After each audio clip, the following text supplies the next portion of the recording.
अस्सलाम वालेकुम dear student, हमारा जो केमिस्ट्री का चैप्टर चल रहा है, part 1 chemistry chapter number 4, stoichiometry क्या है, quantitative relationship between reactant and product in a balanced chemical equation.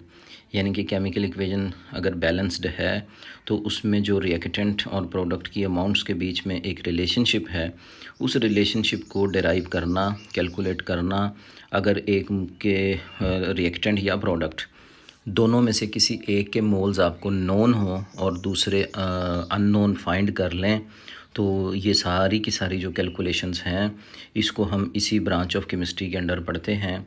और इसमें मोल, मैस, वॉल्यूम, कंसंट्रेशन, ये 4 किस्म की टर्म्स हैं जो हम न्यूमेरिकल प्रॉब्लम में इस्तेमाल करते हैं। अगर मोल दिए हम वो फाइंड कर लेते हैं, मैस, कंसंट्रेशन, वॉल्यूम, तो ये सारी चीज़ें जो हैं वो आपस में क्या है, इंटर कन्वर्टेबल हैं। मींस कि ये आप यूँ समझ लें कि आप इनको एक दूसरे में चेंज कर सकते हैं। अगर मोल दिया है तो आप मोल फाइंड करके मैस फाइंड कर सकते हैं। अब यहाँ पे what is stoichiometry? Stoichiometry is the branch of chemistry that tell us the quantitative relationship between reactant and product in a balanced chemical equation। वही बात जो पहले हमने पढ़ी, using mole, Avogadro number, molar mass, molar volume, molar concentration, ये सब चीज़ें हम यूज़ कर सकते हैं। We can establish these relationship from the equation. और जो इक्वेशन हमें दी गई है हम यही टर्म्स, यही क्वांटिटीज़ यूज़ करेंगे और हम हर अननोन चीज़ को फाइंड कर लेंगे। याद रखें, जो ये जो होती है ना, इसे कहते हैं क्वांटिटेटिव एनालिसिस कहते हैं इसको।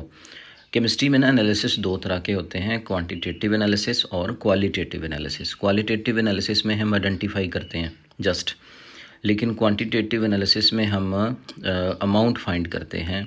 तो लिहाजा जब भी हमें कैलकुलेशन करना पड़ेगी, अमाउंट फाइंड करना पड़ेगी, तो वो क्वांटिटेटिव एनालिसिस होगा। और जितने भी ये केमिस्ट होते हैं या जितने भी ये इंजीनियर्स होते हैं, रिलेटेड टेक्निकल जो पर्सनल्स होते हैं, ये सब प्रोसेस में जाने से पहले टेक्स्ट के ऊपर कैलकुलेशंस में ऑलरेडी प्रिडिक्ट करते हैं कि हम अगर इतने ग्राम लेते हैं तो फिर प्रोडक्ट हमारे कितने ग्राम बनेंगे। मतलब वो सबसे पहले थ्योरेटिकल यील्ड इसे बोलते हैं, वो थ्योरेटिकल यील्ड की असेसमेंट करते हैं। फिर उनको अंदाज़ा हो जाता है कि हम जो प्रोसेस करने जा रहे हैं उससे वो हमें बेनिफिशियल होगा, नहीं होगा, आया वो कहीं हमें कोई बहुत ज़्यादा कॉस्टली तो नहीं पड़ेगा। तो लिहाजा याद रखिएगा कि ये स्टाइकोमेट्री बहुत इम्पॉर्टेंट है। अब ये रिलेशनशिप क्या है? मोल और मोल रिलेशनशिप। मतलब अगर सोचें तो अगर हमें रिएक्टेंट हैं और ये हमारे पास प्रोडक्ट हैं, अगर इधर भी मोल का हमें पता है तो हम इधर भी मोल फाइंड कर सकते हैं। ठीक है, इसे कहते हैं मोल मोल रिलेशनशिप। ठीक, यानी कि हम जब भी बात करेंगे दोनों ये हमारे पास जो दोनों रिएक्टेंट और प्रोडक्ट, दो जो सब्सटेंसेस आएंगे, हम जब भी बात करेंगे इनके मोल्स की बात करेंगे। दूसरा है मैस रिलेशनशिप। अगर इसके ग्राम दिए गए हैं तो हम इसके भी ग्राम फाइंड कर सकते हैं। That is called mass relationship. क्योंकि आपको पता है कि केमिस्ट्री में जो कैलकुलेशंस होती हैं वो मोस्टली हम इसी टर्म में ही करते हैं। मतलब मैस में करते हैं या मोल में करते हैं। और वॉल्यूम रिलेशनशिप भी है। ठीक, कि अगर इधर डेसीमीटर क्यूब दिए गए हैं, ठीक, तो आप इधर भी डेसीमीटर क्यूब फाइंड कर लेंगे। इसी तरह से मोल मैस रिलेशनशिप है। मोल है, अगर एक तरफ आपको मोल दिए गए हैं, दूसरे के आप ग्राम फाइंड कर सकते हैं। और अगर आपको इधर ग्राम दिए गए हैं तो आप उधर क्या फाइंड कर सकते हैं? मोल फाइंड कर सकते हैं। तो लिहाजा ये 2 तरह की जो है ना वो याद रखिएगा, 2 साइड ये कैलकुलेशंस हैं। 2 साइड कैलकुलेशंस मींस कि अगर रिएक्टेंट के मोल दिए हैं, यानी कि ये सारी चीज़ें एक दूसरे में इंटर कन्वर्टेबल हैं।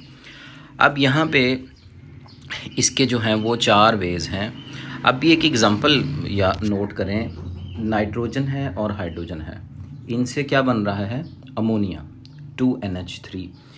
अगर 1 मोल ऑफ नाइट्रोजन है और 3 मोल ऑफ हाइड्रोजन रिएक्ट हो रहा है तो 2 मोल अमोनिया बना। इसे कहते हैं मोल मोल रिलेशनशिप। अगर 1 मोल नाइट्रोजन है और 3 जो मॉलिक्यूल हैं वो हाइड्रोजन के यूज़ किए गए हैं, 3 मोल, तो वहाँ से 2 मालिक्यूल जो हैं वो अमोनिया के आ रहे हैं। इसे कहते हैं मालिक्यूल। अब ये जो हमारे पास मालिक्यूल रिलेशनशिप है, अगर हम इसको देखें तो हम दोनों रिएक्टेंट और प्रोडक्ट में से दोनों में हम एक दूसरे को इंटर कन्वर्ट कर सकते हैं। दूसरा फिर चौथा है हमारे पास वॉल्यूम। अगर आपको इसके मोलर वॉल्यूम पता है, एक रिएक्टेंट्स का वॉल्यूम पता है, तो आप प्रोडक्ट के वॉल्यूम को डिटरमिन कर सकते हो। इसी तरह से मैस है। यहाँ पे आप मोलर मैस देखें, आप ये बैलेंस केमिकल इक्वेशन है ना, यहाँ पे इसका मोलर मैस है 28, फिर इसका मोलर मैस है, फिर उसके बाद इसका मोलर मैस कितना बना 34 ग्राम ऑफ अमोनिया। तो ये सारे का सारा जो है वो डिफरेंट क्वांटिटीज़ हैं जिनको हमने एक दूसरे में कन्वर्ट किया हुआ है। अब यहाँ पे की अजम्पशन है इन स्टाइक्योमेट्रिक कैलकुलेशंस। इसमें याद रखिएगा, सबसे पहले आपको कुछ लाज जो हैं उन लाज को आपको फॉलो करना है। मसलन सबसे पहले कंप्लीट कन्वर्जन है, मतलब आपके जितने भी रिएक्टेंट्स हैं वो सारे के सारे 100% किस में कन्वर्ट हुए हैं, प्रोडक्ट में। सारे के सारे जो रिएक्टेंट्स हैं वो किस में कन्वर्ट हुए हैं, प्रोडक्ट में, यानी कि कोई भी रिएक्टेंट अनरिएक्टेड नहीं रहा। दूसरा है लॉ ऑफ कंजर्वेशन ऑफ, कुछ लॉज हैं जैसे कि law of conservation of mass है, लॉ ऑफ डेफिनेट प्रोपोर्शन है। मतलब क्या है कि matter can neither be created nor destroyed but can be changed from one form to another form. और लॉ ऑफ डेफिनेट प्रोपोर्शन में क्या है कि आपके पास एलिमेंट की जो रेशो किसी कंपाउंड के बनने में यूज़ होती है वो हमेशा फिक्स रहती है। मसलन वाटर है, वाटर में अगर आप देखें तो मुझे बताएं वाटर में आपको कितनी रेशो मिलती है, 2 और 1। अब 2 और 1 की जो रेशो है ये हमेशा सेम रहती है, ये कभी भी चेंज नहीं होती। वाटर है तो ये कभी चेंज नहीं होगी। और फिर है तीसरा कि no side reaction takes place, मतलब रिएक्शन जो है वो हमारा मेन प्रोडक्ट ही बनेगा, कोई साइड रिएक्शन नहीं होगा। मतलब कोई ऐसा प्रोडक्ट नहीं बनेगा जो हमारा इंटेंशन नहीं है, जो हम बनाना नहीं चाहते। होता है ना कि एक साइड प्रोडक्ट बन गया अनइंटेंशनली, कोई ऐसा केमिकल रिएक्शन हुआ जिससे अनइंटेंशनली कोई साइड रिएक्शन हो गया। तो ये 3 कंडीशन हैं शॉर्ट क्वेश्चन में जो कि पेपर में आती हैं और पेपर में डिस्कस किया जाता है। तो लिहाजा हम क्या कह सकते हैं कि 3 लाज जो हैं, 3 लाज उनको पूरा करना है। सबसे पहले है law of conservation of mass and law of definite proportion.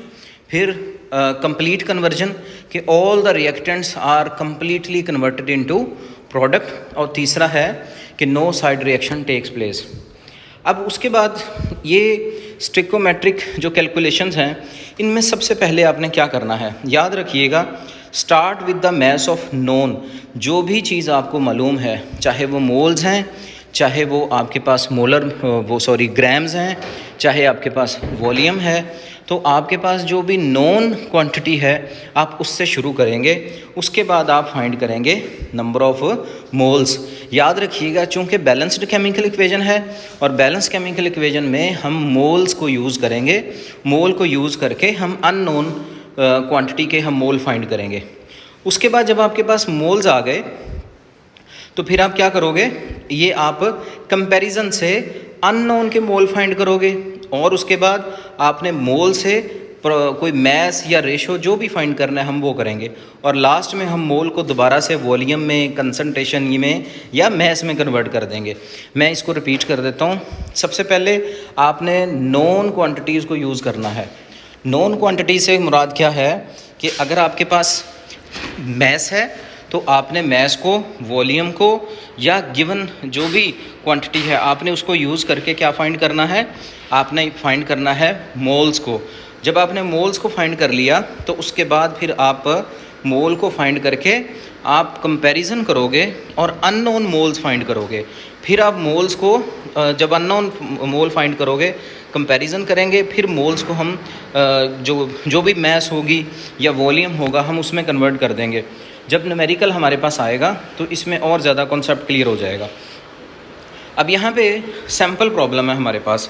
उसने कहा कि आपके पास 3.3 मोल ऑफ नाइट्रोजन दिए गए हैं जो कि हाइड्रोजन से रिएक्ट करते हैं और हाइड्रोजन से रिएक्ट करके एक प्रोसेस से अमोनिया बनाते हैं। सही। तो अब देखें हमारे पास फाइंड हमने क्या करना है, how many moles of hydrogen, यानी कि इस हाइड्रोजन के आपने मोल फाइंड करने हैं। नाइट्रोजन के मोल दे दिए। अब देखो नाइट्रोजन के मोल दे दिए, हाइड्रोजन के हमने फाइंड करने हैं। अब जब नाइट्रोजन का 1 मोल है तो हाइड्रोजन के कितने यूज़ हो रहे हैं, 3 मोल यूज़ हो रहे हैं। इसका मतलब है कि जब नाइट्रोजन के 1 मोल है तो हाइड्रोजन के 3 हैं। अगर नाइट्रोजन के 3.3 हो गए तो फिर इसके क्या होंगे, हम मल्टीप्लाई कर देंगे। जब मल्टीप्लाई करेंगे तो हमारे पास ये आंसर आएगा। और ये क्या है, ये मोल्स ऑफ हाइड्रोजन है। जब ये हाइड्रोजन के मोल्स आ गए तो हम यहीं से मास ऑफ हाइड्रोजन भी फाइंड कर सकते हैं। यहाँ पे आप याद रखिएगा 2-3 चीज़ें। एक इसमें नेक्स्ट प्रॉब्लम है क्विक चेक में, वो मैं आपको असाइनमेंट के तौर पे दे रहा हूँ, आपने उसको अच्छे से करना है। और वहाँ से तरीका वही है कि आपने जो नोन है, जैसे कि मुझे बताओ यहाँ पे हमें उसने मोल्स दे दिए थे जो कि नोन थे, उसको मैंने यूज़ करके और बैलेंस केमिकल इक्वेशन से मैंने अननोन के मोल्स निकाल लिए। और अब अननोन के मोल्स निकाल के मैं यहाँ से क्या फ़ाइंड कर सकता हूँ, मैं यहाँ से फाइंड कर सकता हूँ मोल्स ऑफ हाइड्रोजन। और मोल्स ऑफ हाइड्रोजन से मैं पता कर सकता हूँ क्या, मास ऑफ हाइड्रोजन। तो लिहाजा ये एक आज का एक हमारा टॉपिक था, लेक्चर था। इसको आपने और अच्छे से पढ़ना है और कोई भी क्वेश्चन आपको समझ ना आए तो आपने मुझसे पूछ लेना है।